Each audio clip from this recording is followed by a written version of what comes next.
Hello guys, welcome to our channel. And before I get start, magkakaroon ako ng isang announcement. Lord willing, this coming 2022, bukod sa magkakaroon ng bagong pangalan ng page na to, yung dating Why Do I Believe, nagpaplano pa nga ako na baka The Whys of Christianity ang magiging title. Pero let us see if the Lord wills. Magkakaroon tayo ng mga episodes na kung saan kasama ko yung mga kapwa ko Christian apologists na kung saan we're going to tackle some topics lalo na may kinalaman sa why Christianity is true. So yun lang naman. Yun lang. Okay, gaya po ng inyong nakikita, yan po yung topic natin. Kasi ang naging topic dito kung ang Biblia ba ay free from error. Actually, marami na tayong na-discuss, may kinalaman dyan. Pero dahil, alam natin kahit sa TikTok na ngayon, mayroon na tayong mga kababayan na they claim to be former Christians who became agnostics or even atheists. So by the grace of God, we're going to tackle it objectively. And to those who are watching, for the love of God and for the sake of truth, analisahin natin itong mabuti.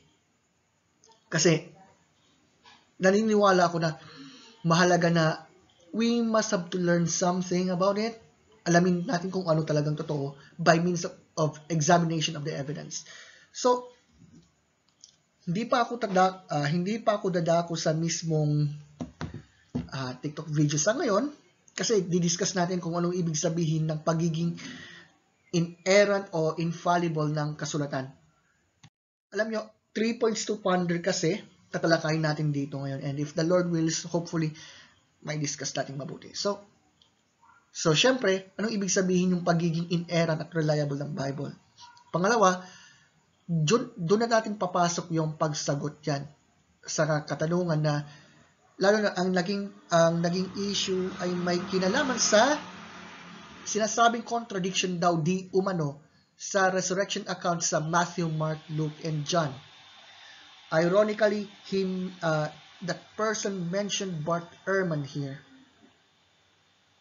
And syempre, sasagutin natin, why Bible? Bakit? So sa ngayon, talakayin muna natin ito. Anong ibig sabihin ng pagiging inerrant ng Biblia? Take note, we are focusing on what the Bible points out when it says that it is inerrant. Una sa lahat, ang Biblia mismo ay nagdeklara na ang Biblia ay perpekto. Every word of God is pure, according to Proverbs 30 verse 5. The law of the Lord is perfect, Psalm 19 verse 7. And the words of the Lord are flawless, Psalm 12. Yan yung mga claims ay absolute kung tutusin. Note that it does not say God's word is mostly pure or scripture is nearly perfect. Ang sabi doon, complete perfection. Pangalawa, the Bible stands or falls as a whole. Kung tutusin, ulitin, the Bible stands or falls as a whole. Titingnan natin ngayon, no? If the Bible is inaccurate when it speaks of geology, why should its theology be trusted? It's either trustworthy, it is either a trustworthy document or not. Kumbaga, nakadepende yun kung tama ba ang point ng scripture o hindi. I still remember a certain guy who says na hindi raw tamang arkeolohiya ng Biblia, hindi raw tama yung geology, whatever, hindi raw historical, ganito, ganyan. Even though most of them never even dare to present any evidence that support their own point of view, right? But anyway, syempre, ikatlo dyan, the Bible is a reflection of its author. All books are.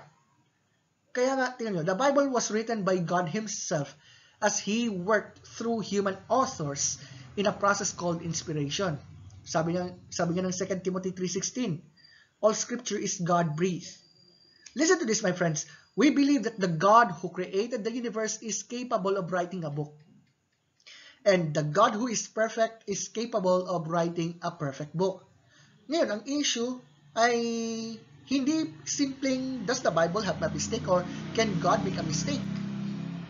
If the Bible contains factual errors, then God is not omniscient and is capable of making errors himself. If the Bible contains misinformation, then God is not truthful but is instead a liar. And if the Bible contains contradictions, then God is the author of confusion. Sa madaling sabi, kung hindi totoo yung biblical inerrancy, then God is not God. Doon lang.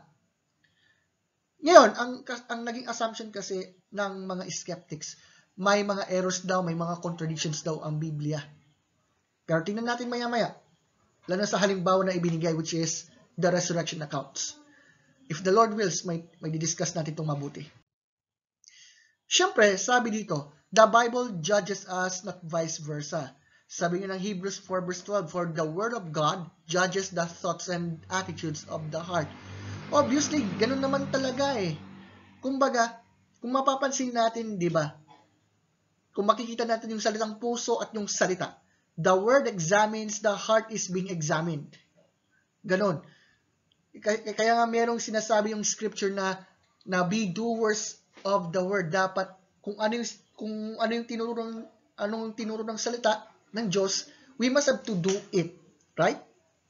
At bukod diyan, itong mahalaga, the Bible's message must be taken as a whole.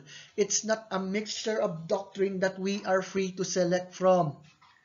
Minsan, aminin man o hindi, maraming mga Kristiyano ang ganyan na tila namimili na lamang ng passage na gusto nila and they ignore the rest. Like, God is love, yes.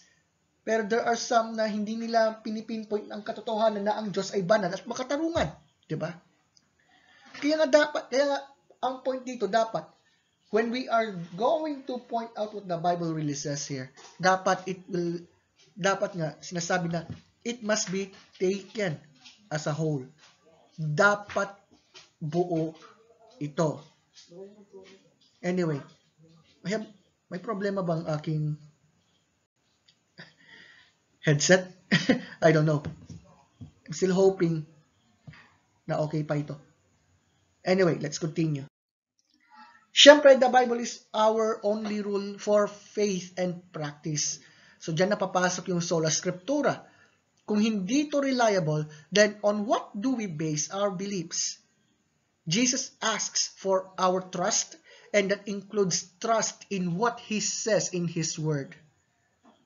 Di ba nga, sa John chapter 6, di ba, yung mga disciples niya andun.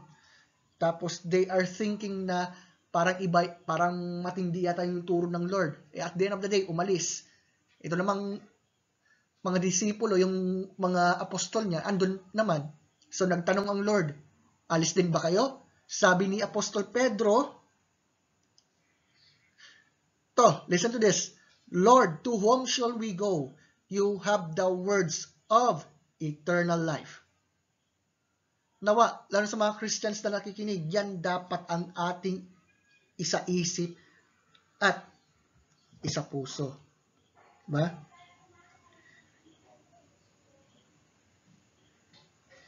Now, none of what we have presented here should be taken as a rejection of true scholarship.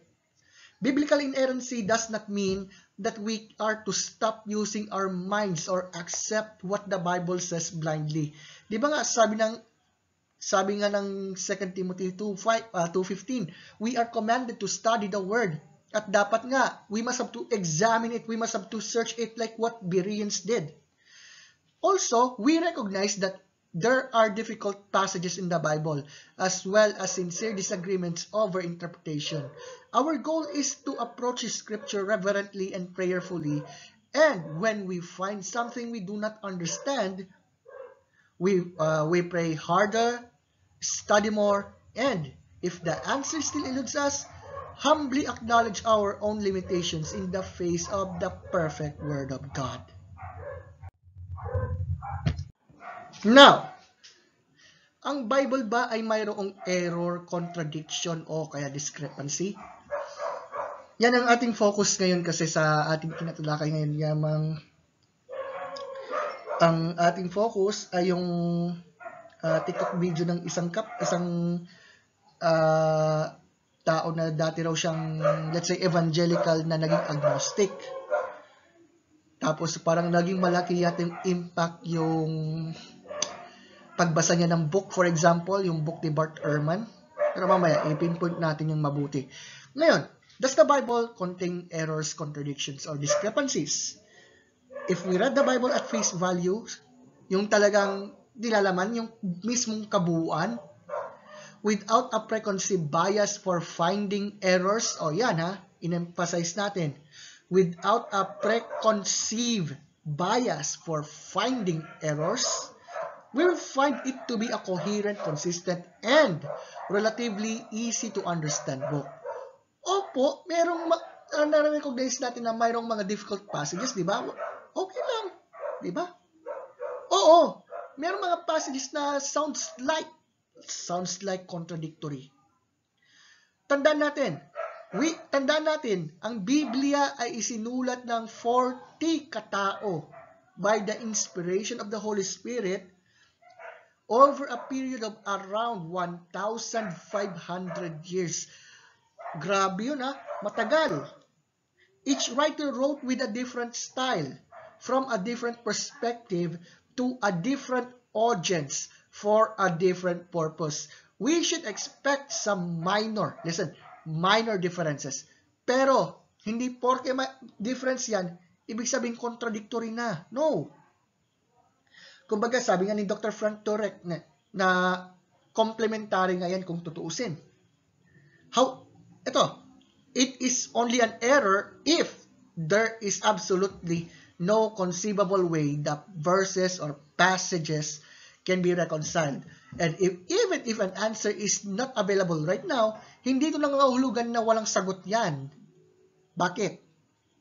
Kasi hindi porke na walang sagot yung mga ganyan o hindi madaling masagot yan, ibig sabihin wala nang sagot. Anyway, many have found a supposed error in the Bible in relation to history or geography. I still remember what some atheist like Chair Aston or the Pinoy Apostate who went on to say na ang Biblia daw hindi raw tama yung archaeology nito, geography, blah blah blah. Ganyan di ba? Pero anyway, listen to this. Many have found a supposed error in the Bible in relation to history or geography only to find out that the Bible is correct once further archaeological evidence is discovered. Like we have already discussed about Noah and the Ark, historicity ni na Abraham, Isaac, and Jacob, syempre yung Exodus. So naitalakay natin yan before. Even in the point about the historicity of Jesus and his apostles and the first century Christianity noon.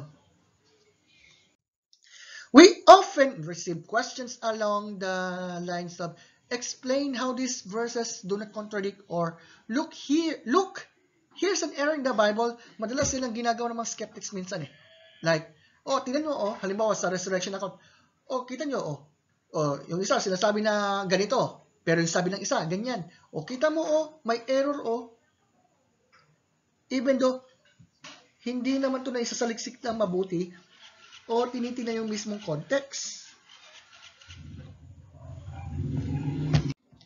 Alam nyo kasi, tingnan nyo, listen to this, lalo sa mga nag-discuss natin ng mga pagsagot sa mga objections, like sa mga Muslim friends natin, okay, sa mga atheist friends natin na meron daw mga supposed Bible errors, kuno, whatever, instead of looking at the context or whatever it was, lang mga historical background or whatever, magdadagdag naman sila ng isa na namang objection. Pero minsan nga, naitatanong natin, what do they mean by the word contradiction? Yes, aminin man natin o hindi. Some of the things people bring up are difficult to answer. Aminin natin o hindi. Kahit ako nga kaya nga nagsasaliksik, nag-aaral tayo, di ba? Nahihirapan talaga minsan. Pero, it is our contention that there are viable and intellectually plausible answers to every supposed Bible contradiction and error. Ito i-recommendahan ko yung book ni sino to? Norman Geisler, yung The Big Book of Bible Difficulties. Yun. Pwede yung silipin yung mga websites like crossexamine.org, carm.org, Stand for Reason, gotquestions.org, ganyan. Anyway, balikan natin. There are, wait lang, saan na tayo? Okay. There are books and websites available that list all the errors in the Bible. Kaya yung mga Muslim website man yan o kaya mga skeptic websites. Most people simply get their ammunition from these places. Yan. Madalas ganun, di ba? They do not find supposed errors on their own. Kasi nakaasa na lamang sila sa mga skeptic websites na yan eh. Kung ba, hanap lang sila ng ganyan. Tapos sasabihin na, kita nyo may error ang Bible. Ganun kasi madalas. There are also books and websites available that refute every one of these supposed errors. Gaya ng aking mga nabanggit na books and then websites. The saddest thing is this. Listen to this. Karamihan sa mga tao na umaatake sa reliability at inerrancy ng Biblia, hindi naman talaga sila interested dun sa sagot eh. They are not really interested in the explanation. Kumbaga, nambabato lang sila ng nambabato ng mga tanong. Pero when it comes to answering, they do not like it. Many quote-unquote Bible attackers are even aware of these answers. Malamang alam na nila, pero they don't want it to be true. Ayaw nila itong tanggapin. Ganun eh. Kumbaga, okay, kumbaga aware sila doon. Kaso, they continue to use the same old shallow attacks again and again. Just like what some of our atheist friends did. Like the Pinay Apostate, Jer Aston. Or let's say, some of our Muslim friends like Mr. Indasan or even Mr. Domer, yung isa sa mga Muslim friend na nakadialogo ko last time.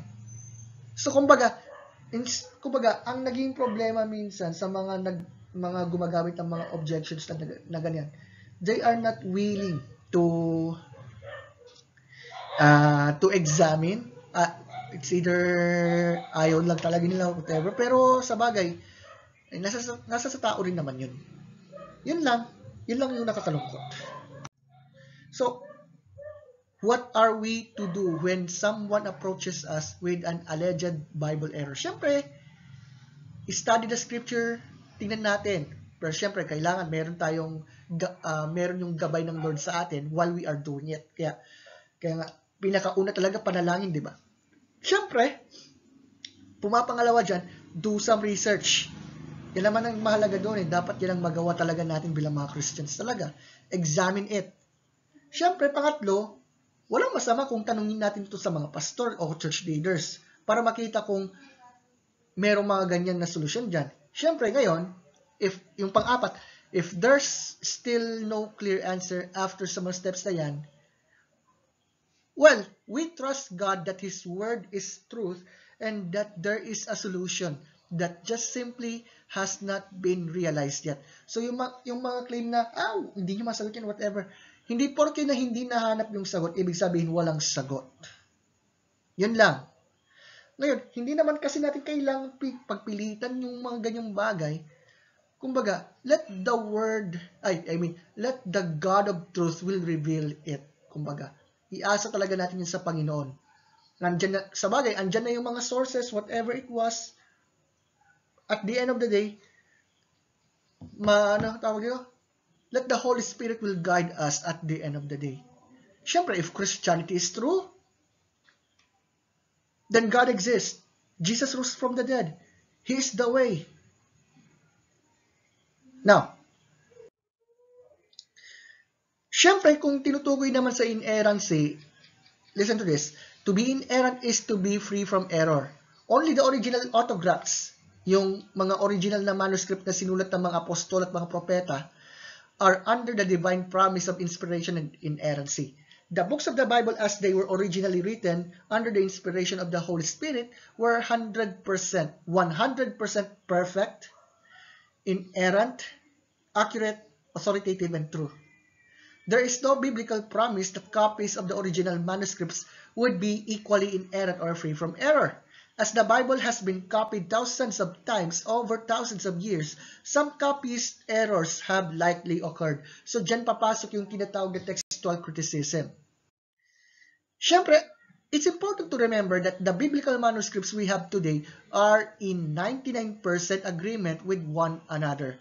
Opo, may mga minor differences dyan, pero yung vast majority ng biblical text ay identical o kapareho from one manuscript to another. Kaya nga, sabi nga, kung pagsasama-samahin natin ang lahat ng manuscripts ng Old and New Testament, virtually, makabubuo tayo ng mga 98 to 99% ng original na sinasabi. Alam nyo kasi, most of the differences are in punctuations, word endings, minor grammatical issues, word order, you name it. Issues easily explainable as scribal mistakes or changes in spelling rule. Pero walang importanteng theological issue na naitapon doon. Kaya if you still remember my dialogue here, sinabi ko nga, yes, andun yung mga differences pero hindi damay yung mga main Christian teachings yun. Mga Christian teachings na yun, like God's existence, God as Trinity, Jesus is the way, you name it.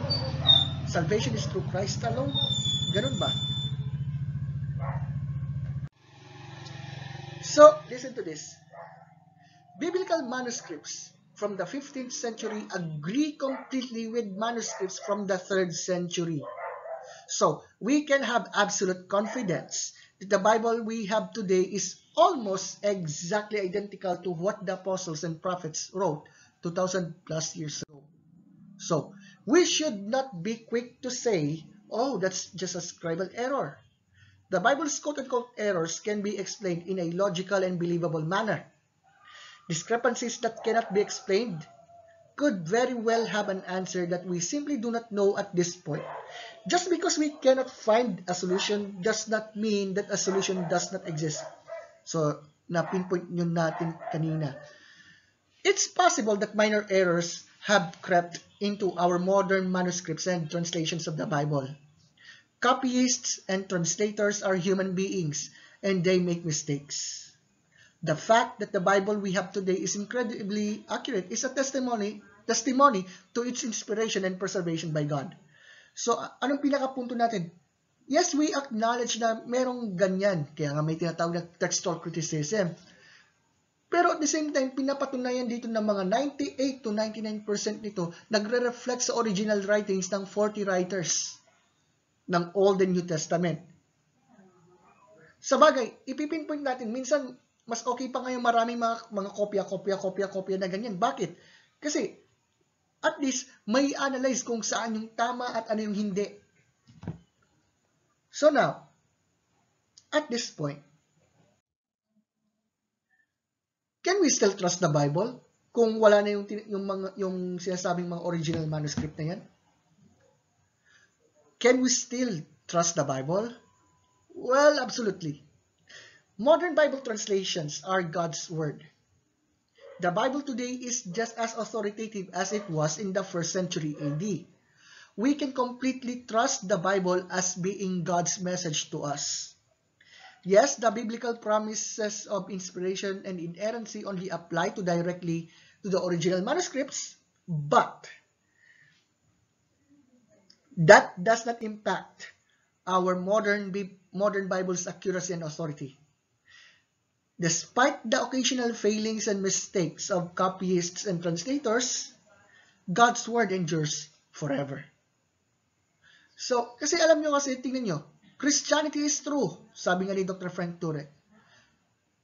Christianity is true because God exists. Jesus rose from the dead. Christianity is true even though the Bible does not exist. Bakit? Kasi ang Christianity is based on, yes, you guess it, who Jesus is and the resurrection. Pero alam nyo, ang may pagpapasalamat natin sa Diyos na buhay, we have the Bible. We have the Old and New Testament na isulat ang mga ito para ipresenta sa atin who God is and what He has done to us. That's why, di ba nga, yung tema ng Biblia, redemption eh. Sa Genesis, paradise lost. Sa Revelation, paradise restored.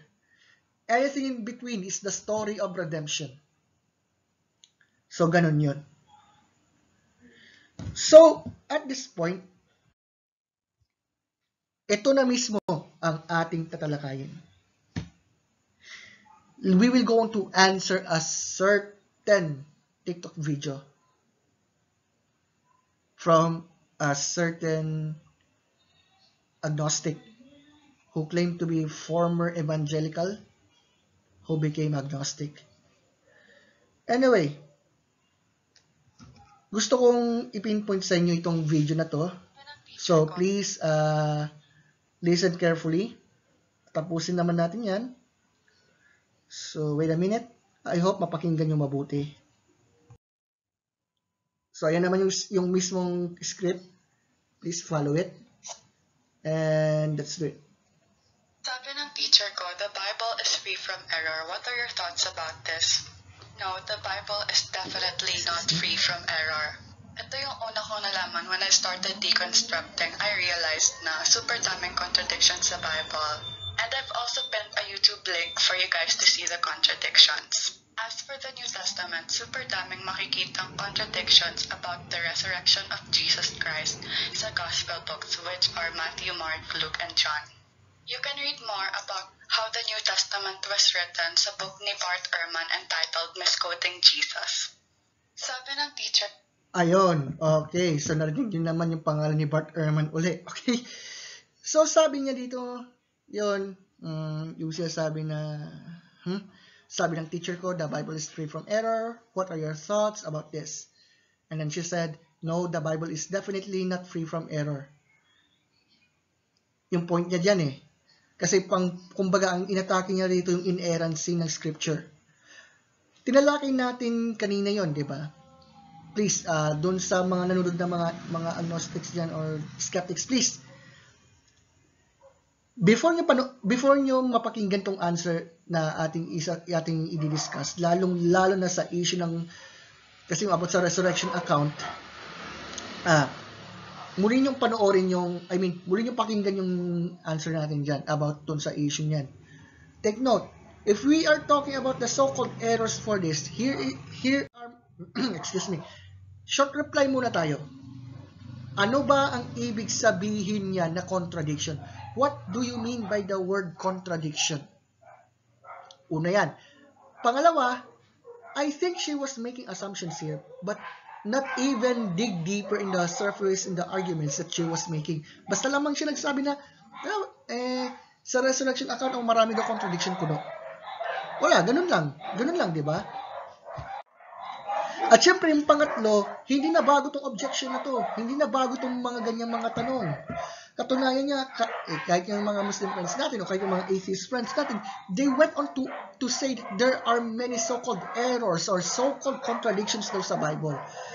Ngayon, ito yung aking recommendation. Please watch some of my videos here concerning this, or pwedeng bisitahin din yung mga okay, mag-ano ako ng mga YouTube links doon na particularly from crossexamine.org o kaya Stand for Reason, ano pa.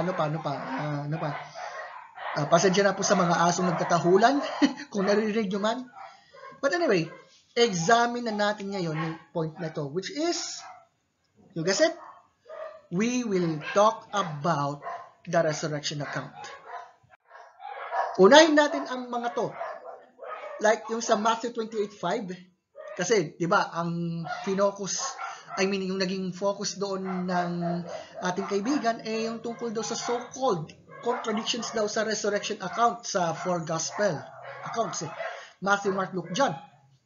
Unahin natin yung Matthew. Why does Matthew say there was only one angel at the tomb when John says there were two? So yan yung unang tanong. Pero alam nyo, Matthew does not say there was only one angel. John says there were two, and wherever there are two, there is always one. So it never fails. So the critic has to add the word only to Matthew's account in order to make it contradictory. But in this case, the problem is not with what the Bible actually says, but with what the critic adds to it. Ang malamang ang focus kasi ni Mateo diyan, doon sa point na yan, ito Matthew probably focuses on the one who spoke and said to the women, "Do not be afraid." Samantala, John referred to how many angels they saw, and she saw 2 angels. So yun. Okay, solved. Second, was Mary at the tomb before sunrise or after?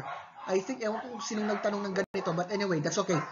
So ang problema daw, Mark states that Mary was there very early in the morning when the sun had risen. But John says it was early while it was still dark.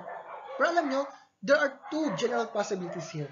One possibility suggests that the phrase when the sun had risen merely denotes early dawn, when it was still dark, relatively speaking. Isa pang view naman daw ay ito. Mary came alone at first when it was still dark before sunrise. And then again later after after sunrise, she returned with the other women. So, in support of this is the fact that only Mary is mentioned in John, but Mary and the other women are named in Mark. Also, Luke says it was very early in the morning, so implying after sunrise when the women, not just Mary, had come. Likewise, Matthew speaks of it being after the Sabbath, as the first day of the week began to dawn, that Mary Magdalene and the other Mary came to see the tomb. Only John mentions Mary being there alone while it was still dark. Well, another case solved. Ito pa. Did the women tell of their Did the women tell of their experience at the tomb or not? Kasi nabanggit sa Mark 16 verse 8 na they were terrified, sabi. Mark says that the women returned from the empty tomb, said nothing to anyone for they were afraid. Pero sabi naman ng Matthew, they ran to bring his disciples word. Pero listen. It should be observed that Matthew does not actually say the women told the disciples, but they went back with the intention to tell them. So mayroon pa rin pala silang intention na sabihin nito. Also, since Mark reveals that they did not speak because they were afraid, it may be that at first they held their peace, as Mark indicated, and then later spoke up, as Matthew may imply. So, it's also possible that women left the tomb in 2 groups at slightly different times. Mark referred to one and Matthew to the other. Well, another case solved. I hope dun sa kaibigang agnostic po na gumawa ng ganung content last time, Lord willing, panoorin mo po yung kabuuan nito. And please study it for yourself. Anyway, how about Luke chapter 24 verse 23? Yun bang muling pagkabuhay ng Panginoon? Ito ba ay physical or mere visions? Kasi there are some na nag-object ng ganito Jesus spoke of his resurrection body having flesh and bones. He ate physical food and was touched by human hands. But Luke calls it a vision in this passage, which implies that it was not a mere a real physical appearance. Pero is it? Well, the resurrection appearances were literal physical appearances. Obvious naman, di ba? Napaka-obvious naman doon. Una, yung Luke 24:23. Listen to this. The passage cited, yung Luke 24:23, does not refer to seeing Christ, it refers only to the women seeing angels at the tomb, not to any appearance of the Messiah. The gospel accounts never speak of a resurrection appearance of Christ as just a vision. Katunayan nga, ang daming naka-witness na si Jesus ay muling nabuhay, di ba? Kasama yung 500 katao.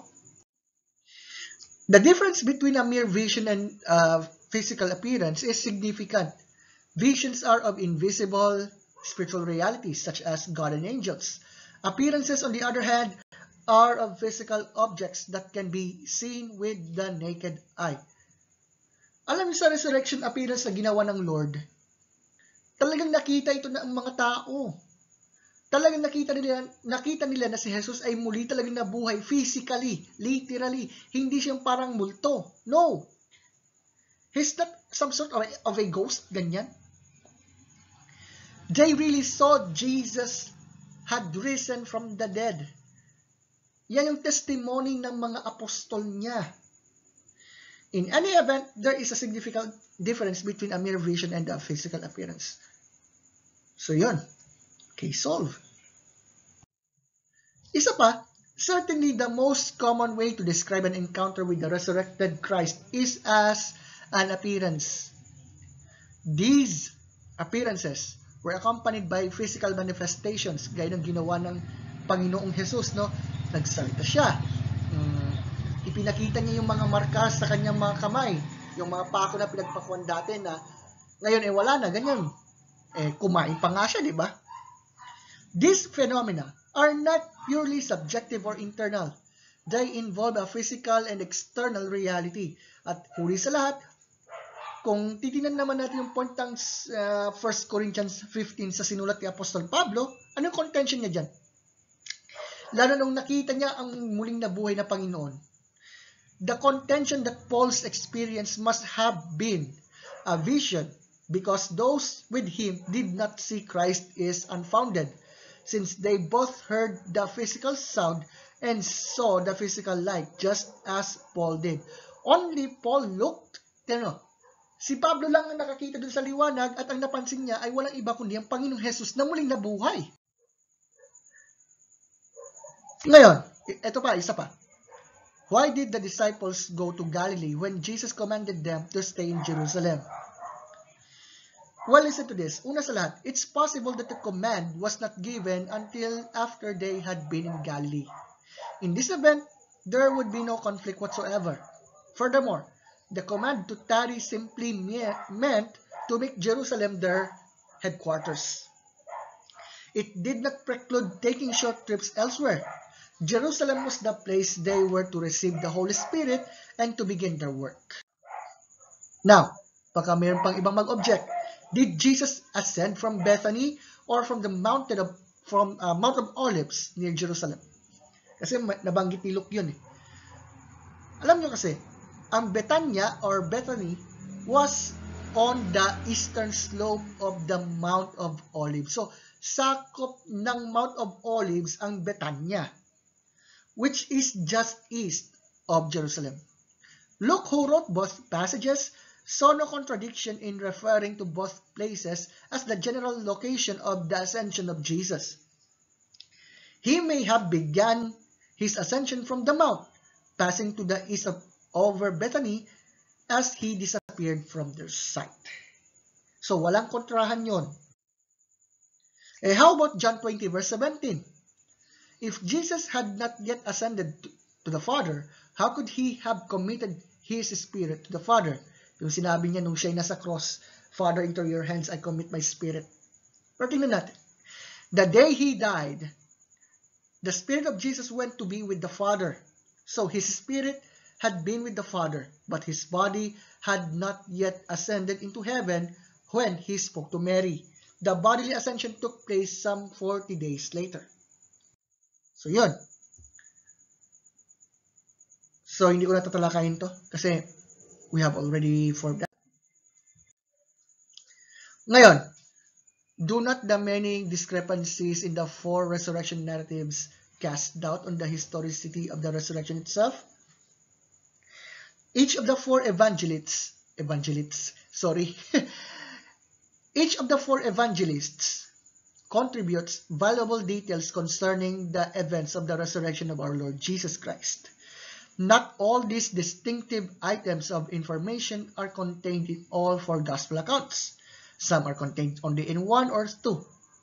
But nothing could be clearer than that all four were testifying to the same epoch-making event.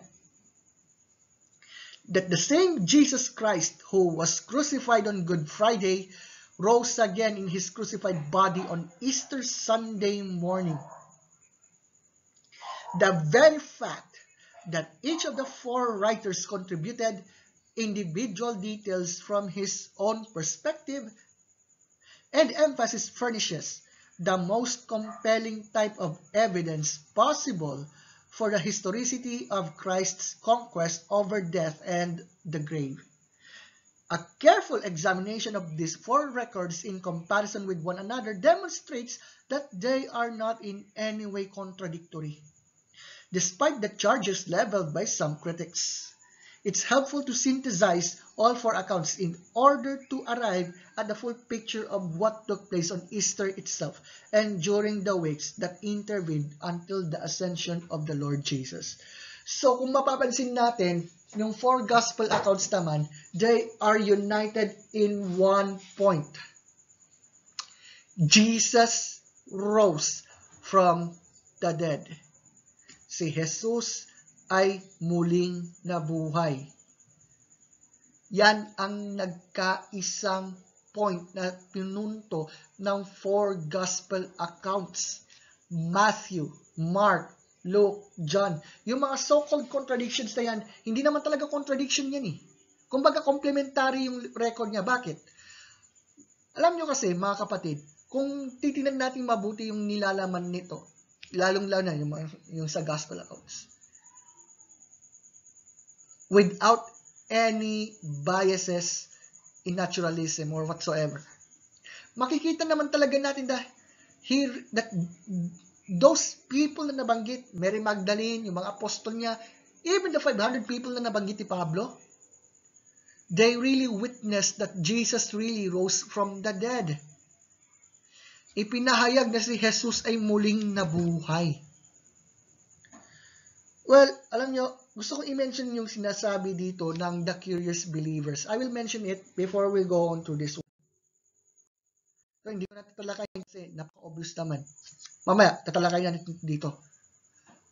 Kasi ang naging focus kasi yung resurrection kasi, kaya New Testament. So kasi, ito, let me mention. I will quote The Curious Believers here. Ayon kay Ate Girl, the TikToker, super daming contradictions sa resurrection account in Jesus based on the four Gospels. I'm not sure if she already conducted a study about these things, though she provided a YouTube link of these so-called errors na nakita ko nga. There are some na mula sa mga videos ni Bart Ehrman. Anyway, pero ang mga allegation nito ay natulad niyan, hindi na bago, nabanggit na natin kanina. At saka, merong sinasabi dito, countless books and studies were already published in response to these so-called contradictions or so-called errors proving na wala namang mali sa mga records.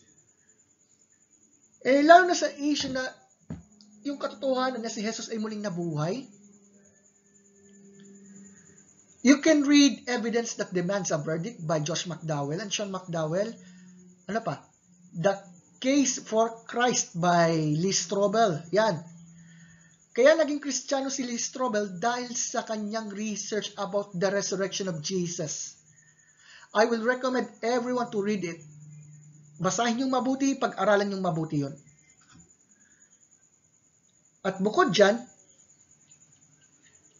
siguro, basahin ko na lamang yung ilang mga mahalagang point dito ng The Curious Believers. Kasi, I hope, yung kaibigan natin na TikToker, I hope nabasa rin niya yan. I hope and I pray for that. Anyway, most, if not all known Bible contradictions were already proven just based on the, listen, based on the failure to understand contexts, historical and cultural backgrounds, grammatical rules of Hebrew and Greek, and among the others. Ang Bible tulad ng lahat ay dapat ituring na innocent until proven guilty. Hindi yan pagbibigay ng special treatment sa Biblia, but that's the fair thing to do. Ang mga sinasabing ng ilan na quote-unquote errors ay kailangan munang mapatunayan na legit. Excuse me? Bago masabing hindi talaga infallible ang Bible, an intelligent person will make an effort to evaluate all possible answers or views bago siya magbigay ng conclusion. Katunayan nga, meron ko nabasa mula sa isang kapatid na sinasabi, mas okay nga yun kasi mas lalong malalaman kung ito ba'y totoo o hindi. So, I will point out, maybe, ito, yung last. I will recommend you to watch some of the videos from Dr. Frank Turek o kaya sino pa yung mga Daniel Wallace, Michael Licona, Gary Habermas concerning this topic about the resurrection. Well, i-ano ko lang ito in a simple way. Yung tungkol diyan. Bakit reliable ang Biblia when it comes to this? So, naitalakay natin na we have an accurate copy of the original New Testament documents. We have earlier manuscripts, more accurately copied and more abundantly supported manuscripts na kung tutusin, kung titignan natin, ikukumpara natin yung mga documents na yan, napakarami ng New Testament at yung time gap niyan, 25 years pa. Yung ibang mga documents, yung, like kay Herodotus, Plato, and the rest, mahigit 1,000 taon. Pero yung New Testament na isulat yun at the time of the witnesses of the said event, particularly the resurrection of Jesus. Also, paano daw natin malalaman yung kabuuan, yung sinasabi ng original? Yan o, tingnan nyo. The new documents have far fewer variations than this example. And yet, kung pagsasamahin natin, edi makabubuo tayo ng kung ano talagang sinasabi sa original. So, ayan o. Listen to this. How do we know we have an accurate copy of the original New Testament? We have 43% of 8,000 New Testament verses in manuscripts from 2nd century, over 36,000 quotations from early church fathers, in addition to 5,700 Greek manuscripts. There are over 19,000 manuscripts in other languages. At kung ito ikukumpara, listen, total manuscripts stacked over a mile high. Kumpara sa mga classical Greek authors na 4 feet lamang pag ito ay na-compile. So, yamang nabanggit ni ate, yung misquoting Jesus, well, ano bang sabi ni Ehrman naman ngayon? Mamaya, babanggitin natin. Ngayon, ano bang problema ng thesis na to ni Bart Ehrman? How could you know the original had been altered unless you knew what the original said? Yun nga eh. Paano niya sinasabi na na-altered daw yung original na New Testament? Gayong, alam na ba niya kung sinasabi ng original? Isa pa, about 80% of variants are spelling. Walang pagbabago sa meaning. Only 1% affect any meaning and none affect any significant Christian doctrine. Well, Ehrman does not even agree with himself. Well, paano natin nalaman? Mismong si Bart Ehrman ang nagsabi na reliable ang New Testament text. Anong sabi niya? Bruce Metzger is one of the great scholars of modern times, and sabi ni Bart Ehrman, I dedicated the book to him because he was both my inspiration for going into textual criticism and the person who trained me in the field. I have nothing but respect and admiration for him, and even though we may disagree on important religious questions, he is sabi ni Bart Ehrman, we are in complete agreement on a number of very important historical and textual questions. At sabi pa niya, ayan o, kung may book si ate na misquoting Jesus, hanapin niya yun sa page 252. Anyway, If he and I, sabi niya, were put in a room and asked to hammer out a consensus statement on what we think the original text of the New Testament probably looked like, there would be very few points of disagreement, maybe 1 or 2 dozen places out of many thousands. The position I argue, sabi niya, for in misquoting Jesus does not actually stand at odds with Professor Metzger's position that the essential Christian beliefs are not affected by textual variants in the manuscript tradition of the New Testament. Sa madaling sabi, Ehrman agrees that the New Testament text is, yes you guess it, reliable. Well, sabi ni Daniel Wallace, Bart Ehrman is part of a very small minority of textual critics in what he's saying. Frankly, sabi pa niya, sabi ni Daniel Wallace to ha, I don't think he has challenged his biases. I think he has fed them. Wow.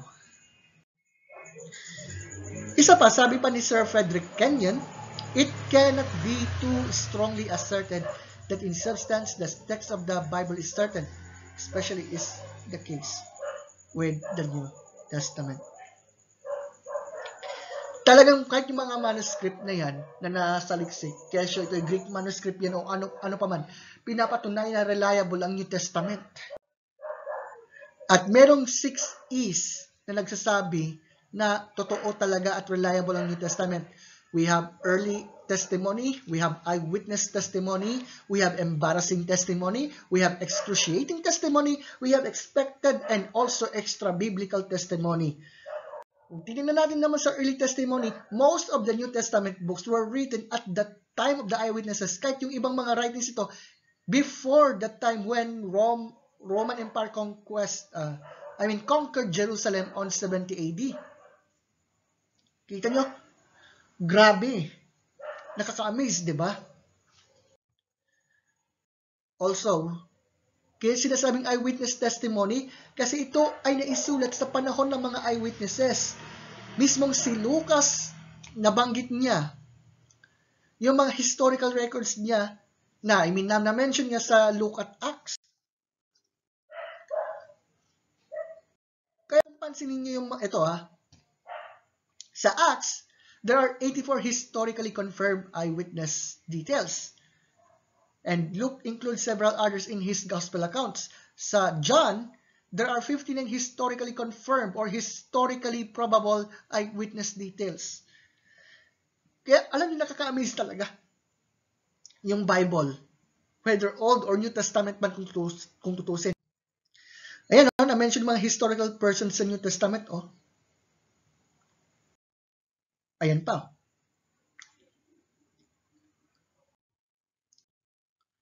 Yan pa yung mga nabanggit na archaeology. Ayan pa.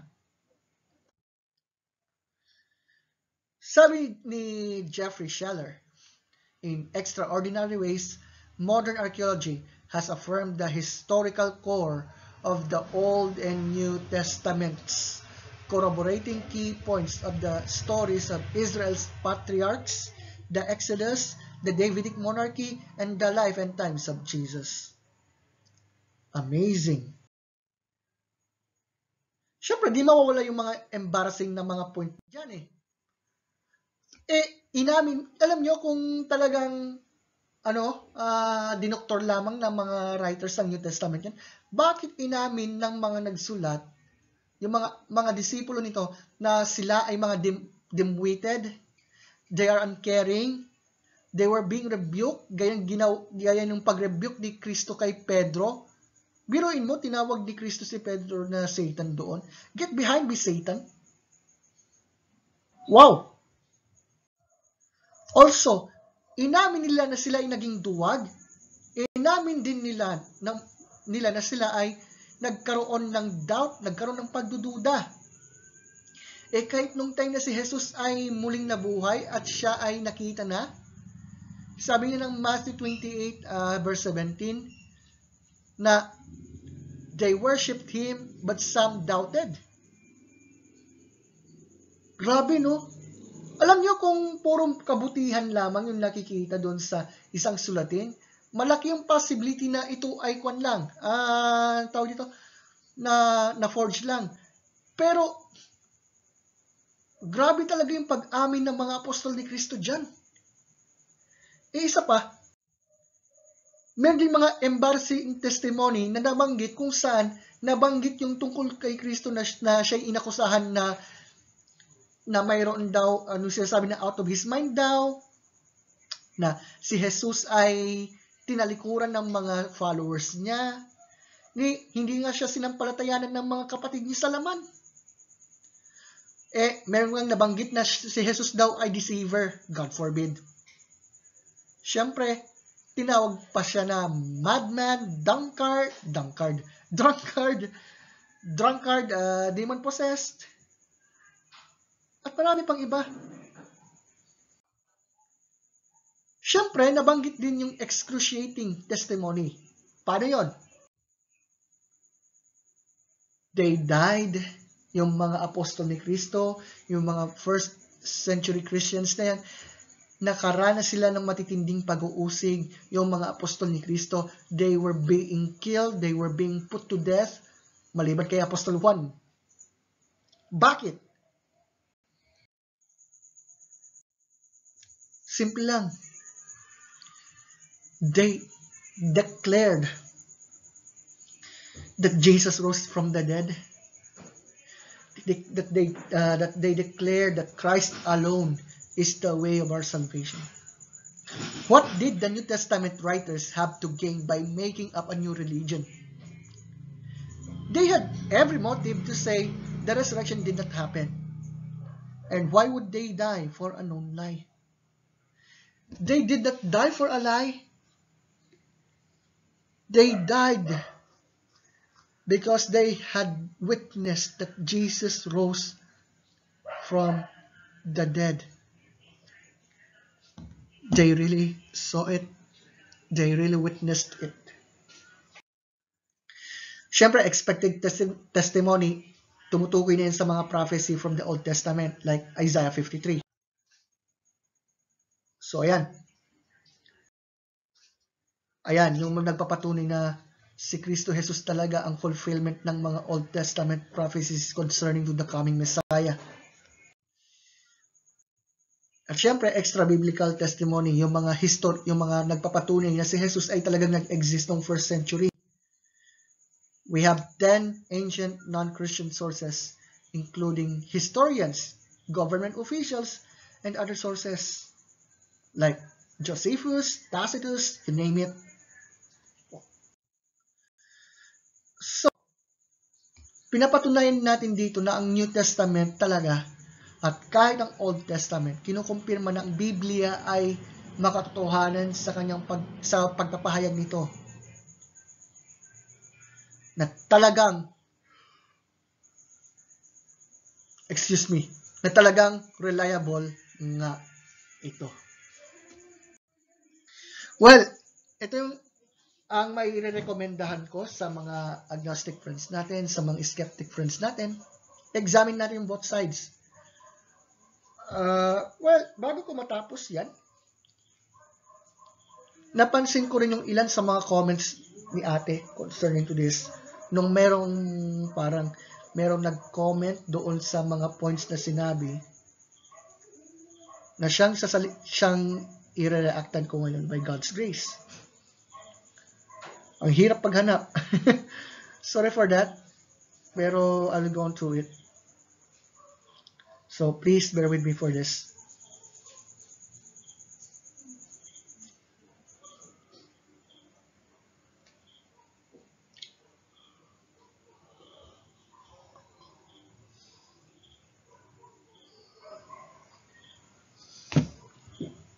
I just drank my coffee. Excuse me. This medyo mapapahinga naman yung aking tinig. So, pasensya na po. Mapapahaba tayo ng oras. Well, so yan. First comment na napansin ko,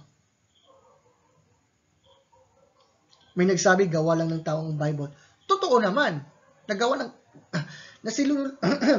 nasinulat ng ng mga 40 different writers ng Bible, but in the guidance of the Holy Spirit. Meron yata pang nabanggit na book si ate na 1946, The Mistranslation That Shifted the Culture. Pero gusto ko lang sana i-pinpoint ito, yung mga nabanggit na mga books dyan. I will recommend you to read those books, okay? Okay. Sabi pa niya, nung may nagsabi na walang contradiction dyan sa four gospel account, maliban lang kung hindi daw napag-aralan. Sabi ni ate, you can read the book Misquoting Jesus for the contradictions. Sabi pa niya, Dr. Bart Ehrman has presented everything. Ate, basahin niyo po yung Misquoting Truth ni Timothy Paul Jones. Read it for yourself.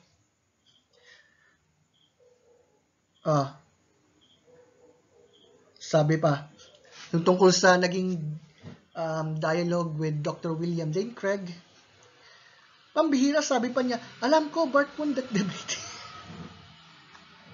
Wait lang. Wait lang. Composure 101. Excuse me. Did she really examine both sides? O one-sided lamang? Kasi kung one-sided lamang yun, iba ng usapan yun. And excuse lang, ang dami na pong nag-respond sa mga arguments ni Bart Ehrman dyan. Ang dami na. Paki-examine naman po, kapatid. Mayroon pa akong nakita.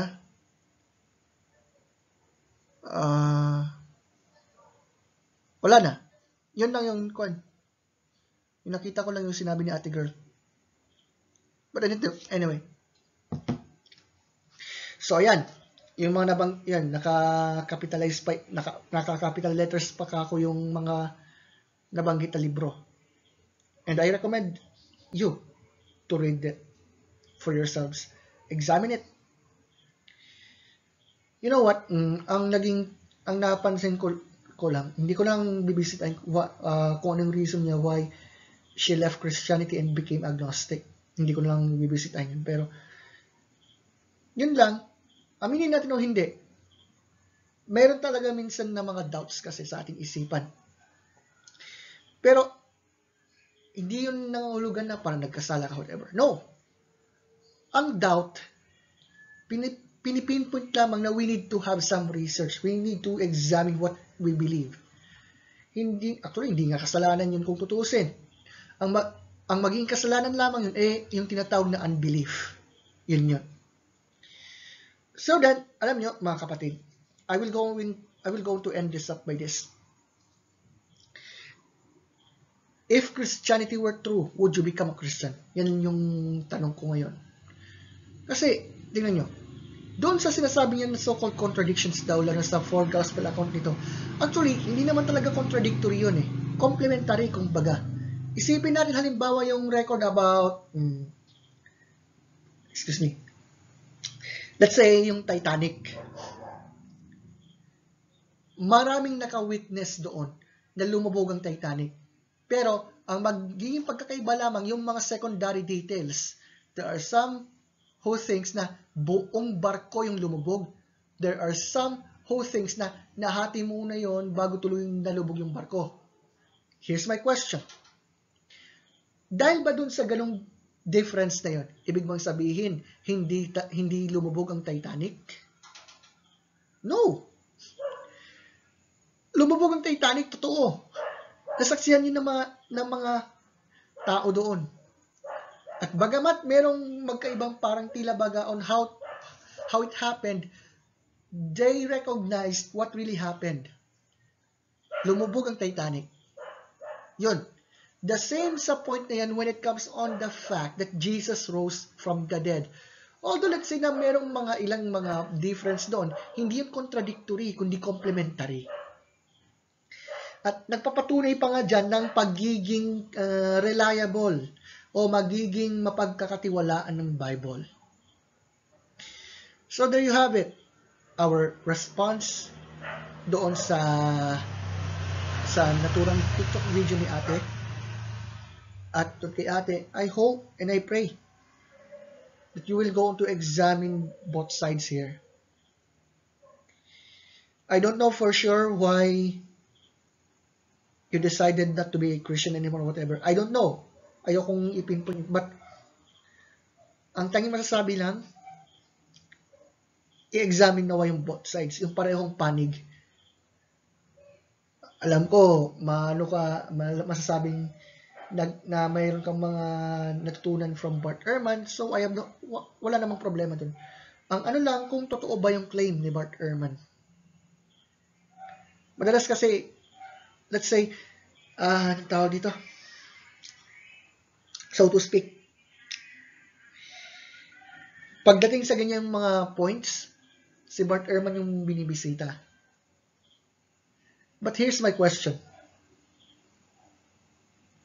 Yung bang mga claim niya ay based on the honest examination of evidence?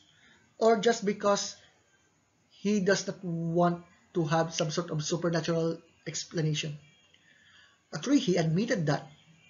Na, ganon. But anyway, I will recommend everyone to read Misquoting Truth by Timothy Paul Jones. I Don't Have Enough Faith to Be an Atheist by Norman Geisler and Frank Turek. Evidence That Demands a Verdict by Josh McDowell and Sean McDowell.